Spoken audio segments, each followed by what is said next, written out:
Everybody get up, it's time to slam now. Come on and slam, and welcome to the jam. Come on and slam, if you wanna jam.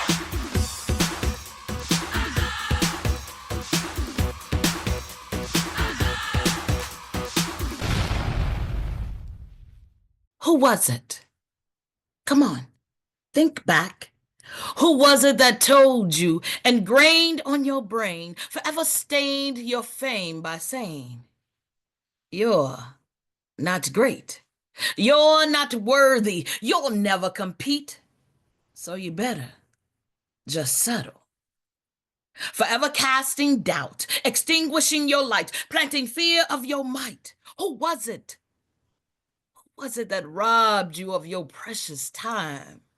Had you out here running around in the dark, afraid to shine your light?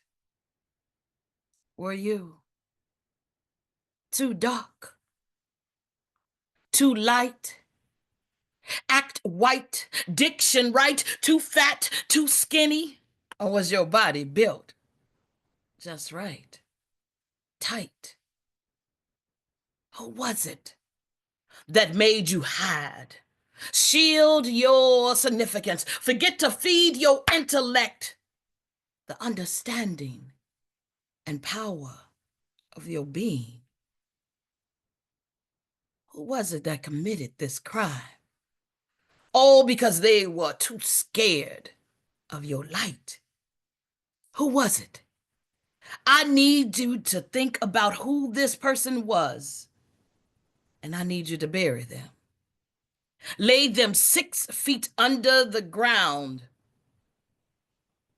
and put them under the very steps that you are about to take into your greatness, accepting, nurturing, and loving the very essence that fills your cup, your light, permeating through every crack of perfection and imperfection that you may have.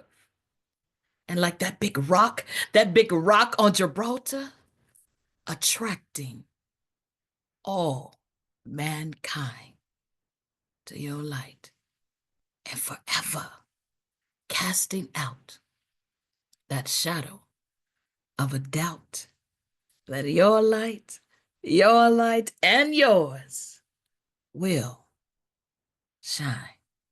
Empty cups can't overflow my stream. I'm coming undone. Seams unraveling, so much thread at my feet, floodgates opening up of my blackness. And they came rushing in. Should I or should I not rock this fro? Could I be the one to speak out for the wrongs? Do I even have the right to live in my own skin? Searching for answers at the very hands that I once had to feed. But empty cups can't overflow my stream. I keep telling myself, breathe. Invisible bucks up the left side. 1, 2, 3, 4.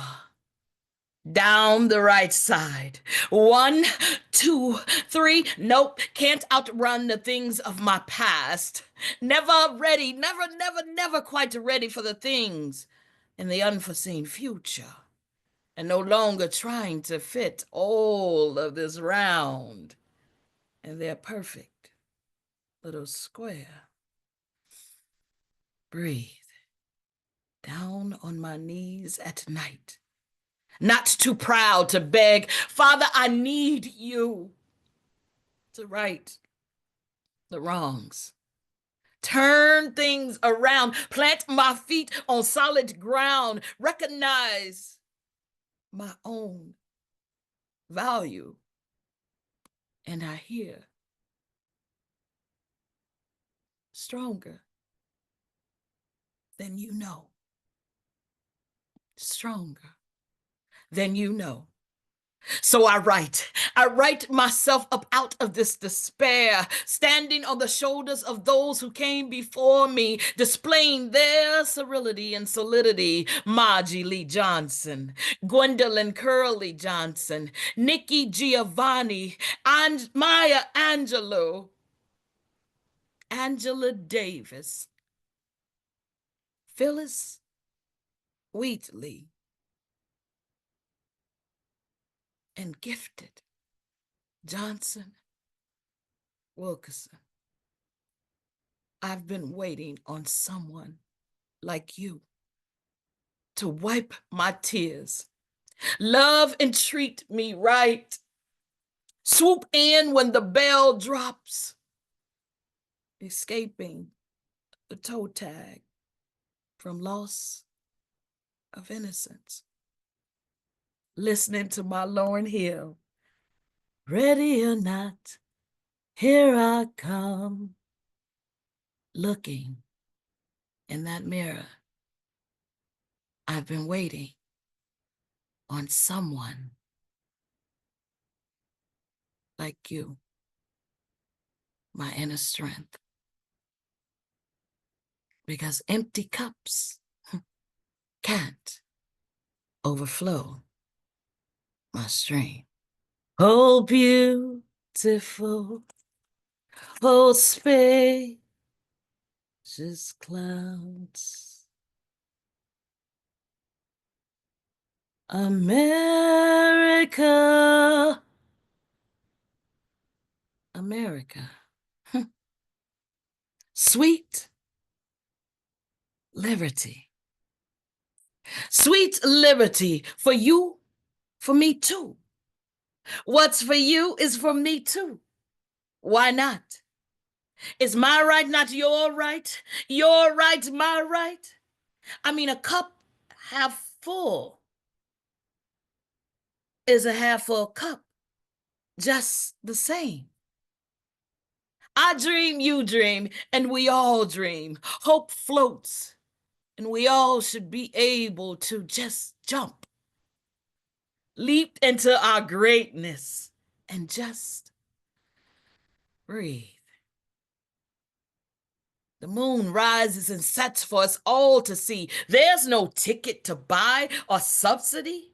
You just look up. Beauty of the world is free.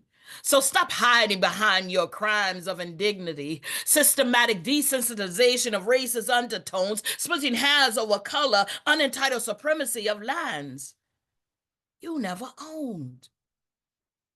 And recognize the pain that hangs upon our frames. Alexa, please erase racism from our programming so we all can just be one nation dancing our way out of constrictions. One nation dancing our way out of constrictions. One nation under a groove, getting down just for the funk of it. Oh, sweet liberty. So many times I've watched a good thing get packaged, gone from fresh on a shelf to wrapped in plastic in a barrel, 2 for $5 and 6 on Sunday. It all kind of tastes the same these days. But hey, we got 30 kinds of Oreos, so we're going to be okay when the bombs come down. Nothing sold here is made here, and no one who works here is making a dime. You can't call to get the hours because nobody's answering. Nobody is safe when everyone is for sale, never has been, and none of us are free.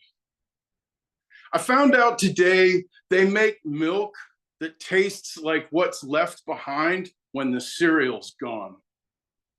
Are we supposed to bathe in this wastewater, believing it blessed? Should we, having polished off the last of the lucky charms, finding a warm soup of sticky milk our prize, think this fulfills me? This is nose in bowl good. This heals a soul emptied by too many jingles, too many reasons to spend, to put those hard-earned dollars to work. 2 boxes of smiles, 3 times divided, 4 times through the checking lane. No, you can't write a check. We don't do that anymore. We wear plastic chains these days. But hey, they gave me a payment plan, so we're gonna be okay. Just take this one step, one day, $1, $2 at a time. Remember when, remember why. This is all a lie. But there's rules to the lie, just like there's rules to live in. But I wasn't born here. I wasn't born in the city. I wasn't born in the suburbs. I wasn't born in the middle of nowhere, no. It gets worse. I'm from Planet X, where the only things real are fear and pain. Crucifix on my chest so I don't forget my real name. I'm not even ashamed that I can't relate to the human race. My ancestors are primordial pharaohs from the void of time and space. Burning, flooding, and plague is what I had to endure. It's pretty much routine when you come through the door. The gifts don't exist. There's only the curse. Ask me twice and it only gets worse. 3 slash marks on the front door of the forbidden 4th house. Finally forgot after a 5th on the couch. Woke up in the water, sleepwalking in a wet dream. The only things real in this world are fear and pain. So it seems. It's a Holocaust. No one's in the oven, but our brains have definitely been put in concentration camps. It's a war of distractions, the battle of our attention. The threat of being bored has us lusting over the pacifier, so we scroll. It's a genocide of the mind. The machine is constantly hungry, devouring intellectual real estate. It won't stop until the minefield is leveled. And children are on the menu tonight. We send our babies to school to get educated. Schools are good at schooling, not educating. They teach children to ignore curiosity. The difference is obedience versus creativity. It's a glorified assembly line at best, producing putty out of people, or softcore prison. The only difference between a school uniform and a prison uniform is the color orange. The girl drawing portals in her notebook has to stop at the sound of the bell to change cells, where she's reminded that humans and monkeys derive from a common ancestor. The machine grinds dreams to sawdust, eats wings for breakfast, butterfly wings, dragon wings, angel wings, eats thoughts for lunch and ideas for dinner. School is a no-flying zone. Daydreamers need to take caution. The machine, be it gun or government, thirsting for blood, will find its way into the classroom to both give and clip wings.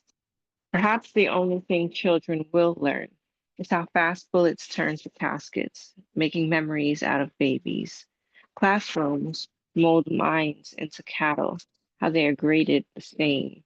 We tell our babies to think outside the box while trapping them in one almost 10 hours a day. Though they do their bid with their friends and go home, it's their mind that's they cage, the matter that turns gray, the brain connections fray. There's no room for individuality. Divergent minds are a threat. They don't want open minds or free thinkers. They want sheep, employees. They want prisoners for labor and bodies to die overseas. They want you and me to believe they will prepare our children to fly, but wings seldom make it out of the belly of the beast. Despite genetics, it's a long story. I grew up as an only child. I was born on July 4th at 5:24 p.m. People that don't look like me love to say, oh, wow, that's cool. What's it like? Pretty much how when someone celebrates Christmas and has a birthday in that same 3-day time span, kind of suckish, but you have to smile anyway. It's a breathtaking battle of forever by us, for us. And how many people can I really trust? It's an accumulation of anxiety and a situation of annihilation. It's red, white, and blue, the valor, the purity, and the vigilance in my ancestors' bloodshed. A sign of ignored surrender and bright lights shining in the back seat. Tell me, how can I honor a nation that wants me to die for free, but really won't ride for me? No, I've never been the biggest fan of fireworks, and up until about age 8, I boohoo cried at home. Sat in the car at displays and played possum on the porch. My family's big. There's some folks we know who would be ready to snap, crackle, and pop you, all because you decided to pop off when something popped off. Oh, but you like to call me angry and bitter. Blacker the berry, the sweeter the juice, right? The same people you attack on Facebook and Twitter were once the ones you tried to mac on and Hinge and Tinder. While I'm here, I have a question. If you didn't accidentally CC me in an email, would you really be able to see me, my ideas, or beyond the surface level? No. People love to swap. Oh, you're born on America's birthday. No, I happen to be born on the same day as men decided to sign a piece of paper. And we print their faces on paper as if it were luck that's growing on trees. But when all falls down, they never give up flying. Did you know that when you make a mountain out of a molehill, you take something so small and hone in it so strong that it's a grand gesture just to be heard? All along, they've herded us into cages, fed us oxtails, and said we told them tall tales, and still, you could hear a pin drop. The tan lines of a tan hide will beg of you, please, don't let this flop. As a man called out for his mom in 2020, we still have heavy hearts because the memories of slavery is still going on. It's just presented in a different form. So no, you don't get to tell us how we should feel, for you constantly slayed us, and new wounds were never given a chance to heal before the old ones were formed. I'm just a girl with a dream trying to become a woman with a plan. My one prayer was consistent. Lord, please let me win the lottery because I can buy me some land. Those 40 acres that they promised us was a sham. No rest for the wicked, no peace for the afflicted. I'm tired. My birthday, July 4th. What it's like you say, I realize it's just another day. A question that echoes endlessly in my mind. Where are you? I look for you throughout the day, my mind searching for traces of you on this side of heaven and numbers, butterflies, your favorite color, and your nephew's face. I paint a picture of you in my mind with colors so vibrant and bright, your figure shimmering and bathed in divine light, surrounded by stardust. Did you get your halo? Are you dancing in the sky with the angels by your side? Are you playing a role unseen behind the scenes in my life? Are you somewhere nearby? I long to see your smile, to hear your laugh. I want so bad to feel your embrace. If only I could just see your face. I sit here, tangled in thoughts of you, gathering the memories and moments we've shared. Can you feel my heartache? The clocks keep ticking, but time for me has stood still. You said time and space may separate us, but heartstrings know no end. Yet you left me here searching for you, my mind not allowing me to comprehend that you are no longer here in this place, and my grief can never be erased. Where are you? With each passing day, the question remains, where are you? Though I may not ever know the answer, though doubt may sometimes intervene, I hold on to the hope that we meet again on the other side. But until that day comes, I'll continue to search for a moment of connection in this lonely place. I'll search for you in the crowd of faces, the clouds and the sky, your favorite places, until the question I ask gets answered. Where are you? I dream of it. The first time finally breathing, where my lungs open up at will instead of instinct. And these opinions don't cuff my creativity to the womb of mediocrity, where I will be neither mother nor wife, and to society I will be neither woman nor slut. It's a nature. I will be neither man nor woman. Free is just a word without belief. And oh, how I wish I would believe in me. You may never understand how you become the bad guy in someone else's story. I'll help you. The truth is, you will never be her Superman if you promised her Clark Kent. If she packs your lunch and irons your shirts, she could care less about a cape. May even complain about how hard it is to fold. Question why you out here saving other bitches while she's at home with the kids. And the problem is, she's probably right. In her version, she had a dream too. But you lassoed it with a wedding ring, held her down with children that feel a lot like anchors. Not to say she doesn't love them. Or you. But every night she drowns her demons in an ocean of her choice, while you chase fallen angels through the sky. She don't want to be saved, but she does want you to try. How can she be your peace when you create it for everyone else and bring her home the pieces? Everyone believes they want a Superman until he can't be the hero they envisioned, the fantasy they created. Till you become the villain instead, a broken promise, the bad guy in the story she tried not to write. The Baron of Boredom, the Prince of Pique, the Pasha of Disaster, and the Sheik of Shriek, and any other assorted morbid titles he'd fancy this week. The Prince of Panama, the Grenadier of Greenland, and any royal title he'd like to think to demand. The Laird of Ill Manner, the Marquis of Felt Tip, and every unctuous affectation you know, let her rip. Canada has named him the Baron of Tundra. It really made his chest swell. He likes to hear his name aloud. It says it bails like thunder. With a dozen or more medals that weighed on him, he's bent down and down to the floor, scraping his chin. They appointed a funny dwarf to carry all his honors on a big chest of drawers that stack and pack him on him. Panama named him a grandee with his own massive silver barge. They painted a Cleopatra on it with big brown eyes. Believe me, extra large. And Mexico named him an emperor, their new emperor of Diet Coke. He'll take any old title as long as it wasn't woke.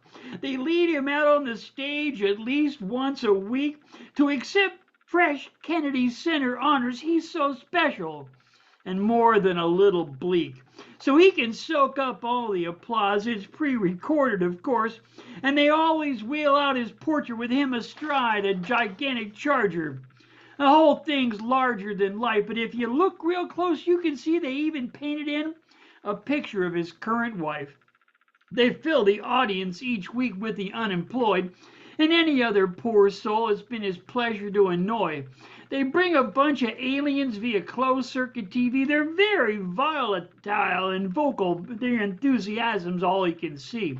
They wheel him out on a kind of platform. It's really something to see because he doesn't walk too much anymore like you or me.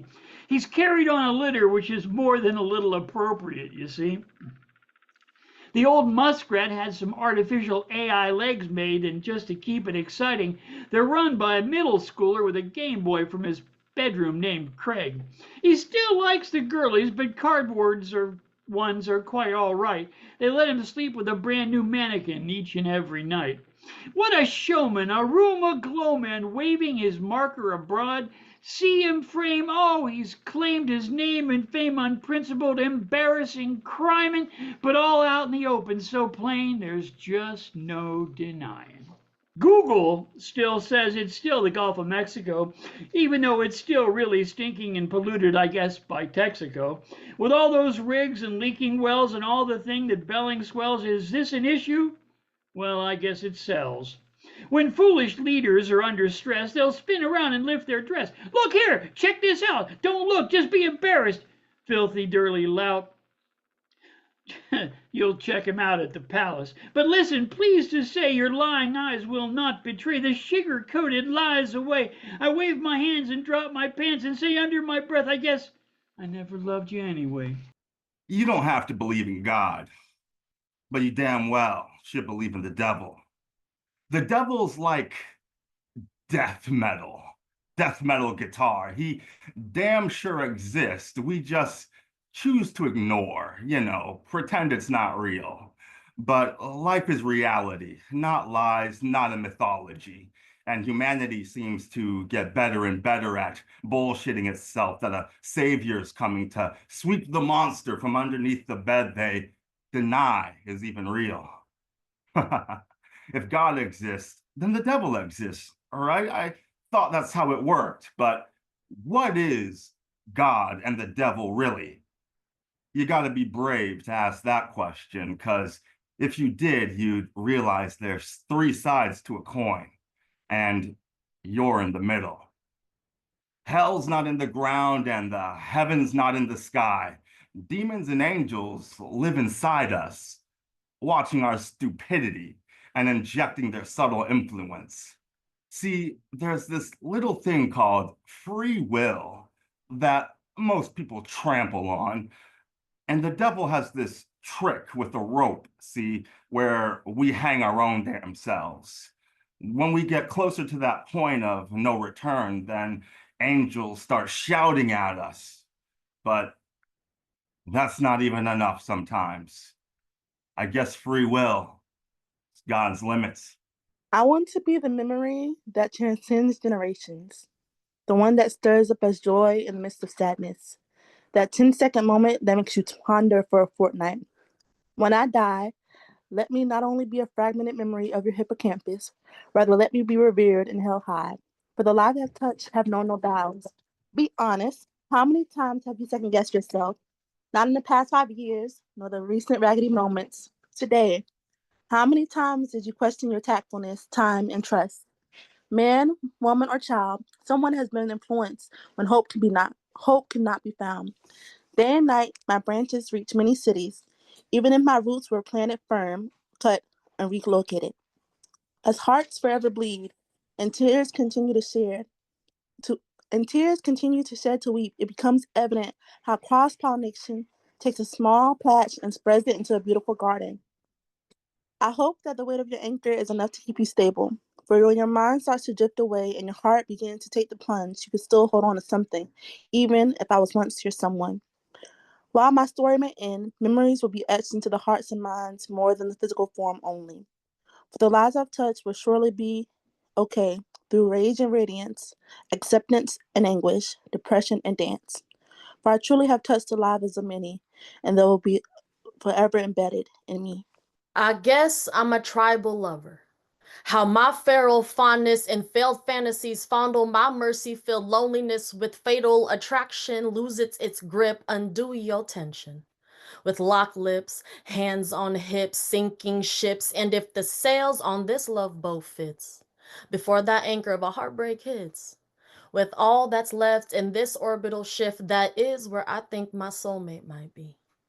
How the woman warrior in me gathered at my roots will always love the wounded hunter in you and justify it as holistic healing. Navigating medicinal value through a fail-proof method of smoking herbal essence, garnered by the Garden of Eden, eating carbs to fill this void of emptiness and telling myself I'm a bad bitch by religion like it's the only God left. I mean, it's the indigenous aura I got. It's all I got left in me. It's all I got left of me. I'm just a savage soul searching within him a place I can call home, but here we both are. Waiting to be salvaged like survival ain't enough anymore. Like my ancestors aren't telling me I'm going the wrong way. Sidebar, look how highly I still think of love. Even though I'm left buried underneath the aftermath of my indulgence, I swear at one point this was abundance. Now my existence doesn't even exist. I'm used to becoming my burdens, backpacking my baggage through lost souls and calling them galaxies, mountain ranges of wonder. I wander around a lot. Homeful soul disguised as homeless agony. I'm anxious. I'm anxious at the fact that I fixate too much more than I can chew off with their heads. This love has a bounty full of secrets told by others who spoke narratives, but never delivered peace. I swear I'm done. Done dealing my queen of hearts to jokers and gambling my sanity for those who can only see vanity for what it isn't. How about we hold up that mirror you call a black hole up to you? So you can see I'm just a reflection for the lack of extension. You are electrical wires cut short circuited delusions using me as an outlet but never putting in your input about how you keep me around. In cul-de-sac conversations for the community project we call a relationship, I swear to you I'm done. Done being a defender from your demons, like you didn't have to invite them over to heaven's gates yourself, praying for a love you can't offer. Even at a discounted price, I counted on you to show up, and here you are still absent-minded, childish, and ignorant. Just take me out with the spear and tell the others I'm a sacrificial lamb of love that was left over from the one before me, since it was never the love meant for me. I swear to you, I'm fucking done. Done with pretending like I know myself enough to know you, like you don't even know yourself to try and get to know me. Want to know something? Do you really want to know something? How about we start over and get to know each other, yeah? Okay. Let me ask you this. What was love's name when you had it last? And how sure are you that it was love if it came and went just as fast? See, the way we love demands and depends on what we think we deserve. And if we weren't given love on a silver spoon, we'll learn to lick it off knives, cutting deep. Trauma unfolds as love lives are told. And before we begin to realize, the attachment of loving you isn't just me loving the idea of everything you aren't, but are fulfilling in this very moment. But I'm just a tribal lover. Feral and savage, waiting to be relished, relinquishing energy and delinquent behavior with her savior, the type only her soulmate would offer. Dear Black woman, your journey is written in the stars. You carry the legacy of those who came prior, a bloodline of triumphs and the DNA of stories untold. The world may be blind, but I am not. I see you beyond the stereotypes and misconceptions. I see your struggles and your relentless fight. I also see the wisdom etched deep into your eyes and the history that's held there. I see stitched into your skin the tales of resilience. I can see the power within your very soul. You are strength, compassion, and grace. I see how you bring harmony into the chaos. Your voice cannot be silenced. You are the keeper of stories, a treasure waiting to be told. You are the voice of your ancestors echoing through history. We are still here. So only you can offer a perspective that cannot be silenced. Your sun-kissed melanin can't lie. You are a masterpiece painted by the hands of God, melted chocolate, warm honey, deep espresso, so many hues and the sun itself captured in your very glow. How does it feel being God's favorite? Your hair, a crown of glory, able to slay in every style, that Black girl magic impossible to deny. You are a force of nature. You bend but never break. You are a queen, a treasure, a warrior. You are the key to the past and the future. So remember, with every struggle, every battle, every tear shed, your story was written in the stars and you are a legacy. So shine bright, you beautiful queen, wear your crown with pride and show the world why you are the sun, the moon, and the stars. I was inspired by the beautiful Black queens in my life. I witnessed their strength, felt their love, their smiles and laughter brought me out of the depths of my depression, while their words of encouragement breathed life into my dreams that I thought were too far out of reach. And when I was ready to give up, I embraced the power they had fed my soul. The world may not see you, but I see your immeasurable worth. You are valued, cherished, and adored. And I love you more than words can express. Who do I become when the lights are dimmed and I'm stuck at the beginning again, repeating a cycle of self-inflicted vengeance, caning myself as penance because I don't think I deserve repentance, a redemption self-proclaimed by those who overcame the tremendous guilt of loss while I wasn't finished sabotaging my life. I've learned everyone runs when the switch flips dark, panicked and escaping dreams of monsters. Nobody stands behind a rogue on a rampage, a maverick unmanaged, leading a charge based on pain pumped from gritty syringes, bleeding betrayal like diseases, spreading infections throughout a destination wedding, a fantasy. A legacy of self-destruction that'll singe your heart valves until they're caved in by bacteria. My life is a Rolodex on continuous turnover. The friends I have today won't be here tomorrow. The ink is forever erasable, save the text on tech media using a pretend delete button and a pretext for friendship that counts acquaintances like capitalistic gold nuggets. It's a predilection for addiction, buttons on a keyboard clacking with dopamine, fingers on the pulse of electricity, overspills with thrills of catching what ails me when they take my mask off finally after deception kills me. It's the effect of hubris. The stain of maleness breeds insecurity. Some say immaturity, a toxicity, but really an inability to socially express vulnerability in a world that punishes weakness. We're all set to blast off before a countdown can allow us to breathe without the fumes of one-upsmanship. There's no patience left in the tank. We create moonshot targets aimed at another planet we can ruin again, when the cancer cure we search for is the world collapsing on humanity, swallowing itself like nighttime melatonin. We're all just triggering each other. Trigger fingers on trauma, wincing when angry men yell at us, heart stopping with the threat of violence, raping my eyes when I can't see it coming.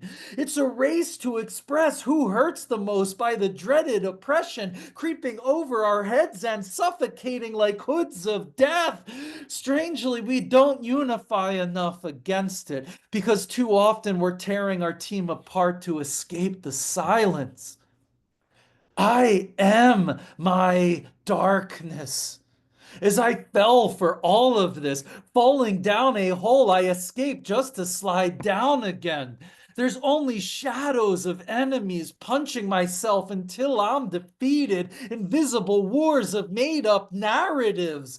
I hope I can cleanse my soul wholly and move forward from scars of bandages, gauze wrapping my failures and enjambment, carrying my past with me, no longer with pause or punctuation, regaining trust with myself and society. I can't afford you. Will never be a compliment to me. Y'all don't carry that same energy from niggas who in charge of your utilities or when you need a zip of weed, but you want me to show face for free? And you got the nerve to ask for a custom piece? Y'all really have no pride. You book a DJ, a caterer, and a venue with ease. But when it comes to a poet, you drop to your knees, begging for a favor, like exposure pays bills, like my ink ain't a craft, as if my words don't make you feel. You want a birthday piece, dripping in sentiment, a wedding verse filled with reverence, a V-Day piece to entice your bitch, a eulogy to make death feel lighter and shit. But you ain't got a dime for the writer. Put some, I'm sorry, yeah, put some respect on the pens, because without a writer, you won't like the end. Shit, you won't have an end. No vowels, no hooks, no lines, no books, no scripts to flip, no bars to cook. At the end of the day, people pay for what they need. I'm sorry, pay for what they want. And as an artist, I'd rather be a need, like something thick in the bloodstream, like how you need an imagination for dreams and a soul to taste humanity. So nah, you can't afford me, and that's fine. Just don't pretend that it's a compliment next time. There you are, grabbing hold of that mutant's boomerang of a video game controller, eyes glued to the radioactive gaming screen, thumbs resting firmly on the controller stick, and A button barrel rolling and blasting away at the forces of intergalactic evil in Star Fox 64. You're freaking out in joy like the honeycomb mascot because the controller is vibrating because of a new thing called a rumble pack attachment, when all of a sudden it is 3:30. And you're not going to miss Pokemon on that living room 32-inch Panasonic. So you rapidash your way towards the living room couch, diving with TV remote and cable box remote in hand, spinning exact 180 degrees midair with flair as you descend towards the lumpy comfort of the couch. As you do, you simultaneously turn on both the TV and cable box with the channel already set. I guess nobody knows how cool the kid you can be behind the social awkwardness. You'll have growing pains in puberty and therapy, but enough of that. You've waited your entire day to watch Pokemon. This is the time of day you don't worry about trying to fit in. Your fourth grade class pretended to like you for one day and threw you in the dirt the next. This is the time of day you aren't the loneliest kid in recess. Playing kickball by yourself's a drag. However, you will find yourself rounding up other rejects and shoot b-ball every day in fifth grade. This is the time of day you don't think about your dad, who will slip into a seemingly unbreakable depression, or how hard your mom is working to be able to sustain the family by herself, only to witness the statue of the woman rust away. So what can you do? You're 9 years old. You have some math, science, and some language arts homework, but it can wait. It can all wait. Just make sure you fit in that healthy dosage of visual serotonin into your system, so you have fun, so you turn on, tune in, and drop out with Pokemon. When did awakening become the morning? The desolation of how last night passed away. Was it after beating myself up, turned my living space into the quarters of a slave? Was it sadness that made it good to be and mourn? Good sorrowing, the victimizing hands of self-hatred, frustration awaiting with cell gate griefing, incarcerating the way life turned out to be. I often viewed myself dangling beneath a tree, my brain holding the weight of the noose around my heart, choking the life out of loving again till there's barely any oxygen flow in my blood. I dropped to my knees, wanting to pray alternately. My palm on my chest felt the impression of the rope threads, branding my body with rope burns from its drawstring, bottlenecking my left atrium. I challenged myself to smile and mean it in the mirror. Every duke out with stress I had, I lost pound for pound. But suffering never pinned my back to the asphalt, though loving me never got me past an undercard. I gloved up for the bout, fought my way back from memory, where hurt was ghosting hands, pulling me in the dark, covering my eyes and smothering my mouth every time I tried to articulate. I kept looking outward for reflections of myself, images and glass stains I could be proud of. Only in puddles of runaway tears have I found a complete profile. Wet steps of my travel tell the tale of my arrival. Now I take my shoes off before I cross my own thresholds. Free my palms from my 16-ounce weight. I'm done fighting, running to escape, postponing every bit of what I have to deal with, driving myself crazy. Sane enough to sit and talk with myself. I hope I can hear the answers, even if I don't agree with what it is I have to say.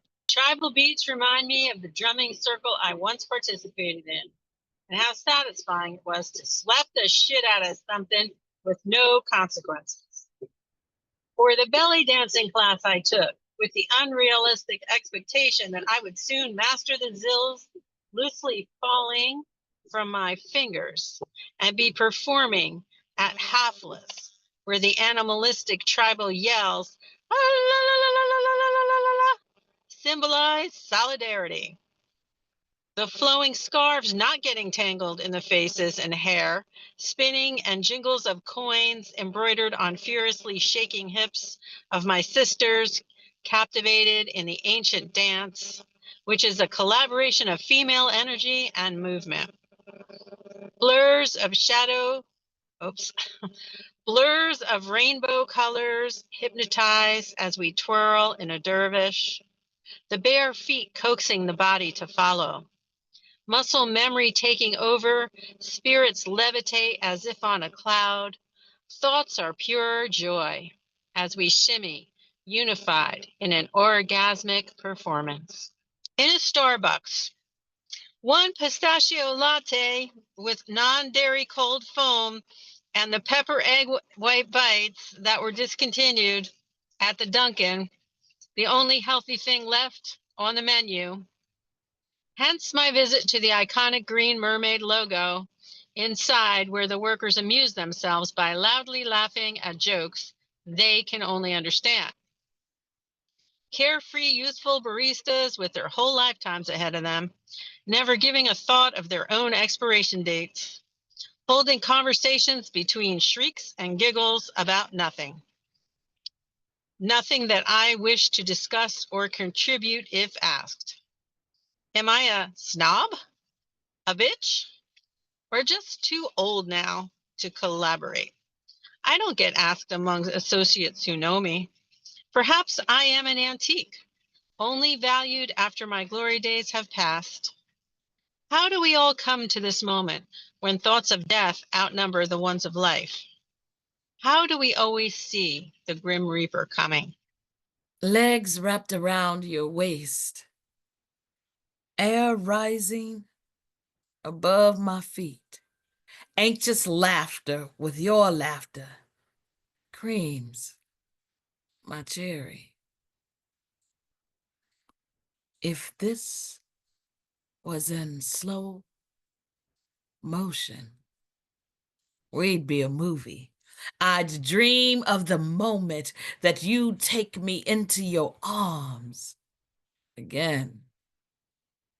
Lips on lock, saliva exchanges in an unmeasured glares of amazement.